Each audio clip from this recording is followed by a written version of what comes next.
I'm talking with Rich Oshner, owner of Axman Firearms. And Rich, I know after what the terrible thing that happened in Las Vegas this past Sunday, one of the things that's been at the top of everyone's list is something called a bump stock. First of all, could you explain what it is and what's it used for? Basically, it's a replacement stock. They've been known as slag fire or bump stock. And what it does here is it takes the recoil and uses it as a way to make the firearm rapid fire, almost to full auto capabilities. Okay, and so what is your feeling about these accessories? At our store, we've never sold them.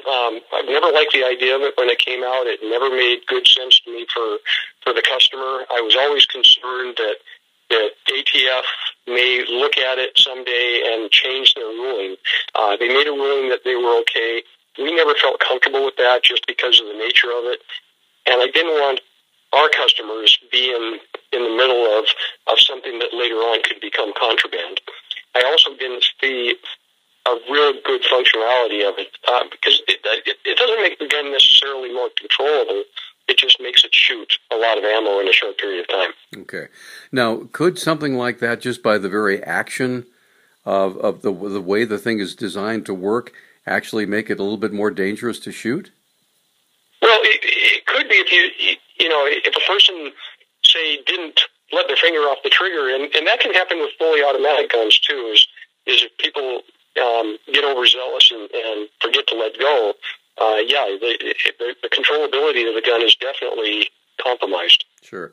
Now, explain, if you would, for those who don't know, what's the difference between semi-automatic and fully automatic, and are both legal for people to purchase? Yes. Yes, they're both legal.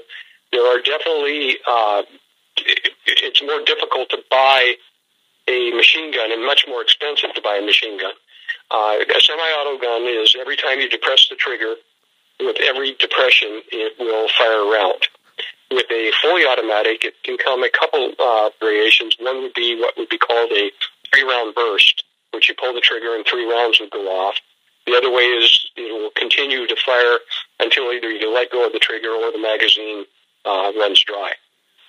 The thing about machine guns is they became very expensive over the years. They were changed the classification of them in 1986, and to give you an idea, an auto sear that made the semi-auto a machine gun back in '86 was about $50.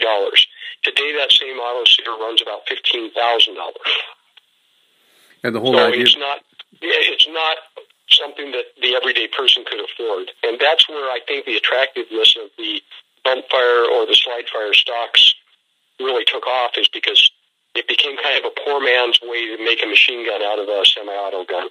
Yeah, and the reason people want to shoot a whole bunch of ammo at once, I'm sure, is just is it just because they just want to find out how it feels, or just for sport?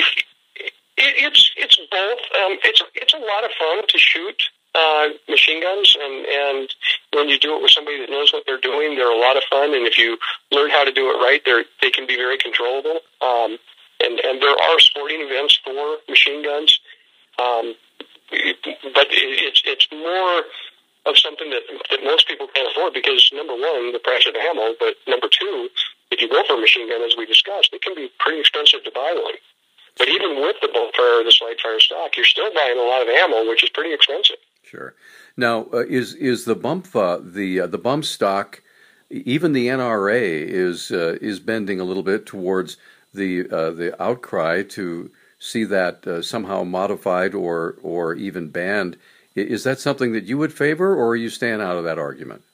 You know, I don't really have a dog in that fight. I'm definitely concerned, as the whole country is right now, with the mechanism that this man used. I would tell you that equally as bad as a person that takes the time to aim and fire, that can be equally scary.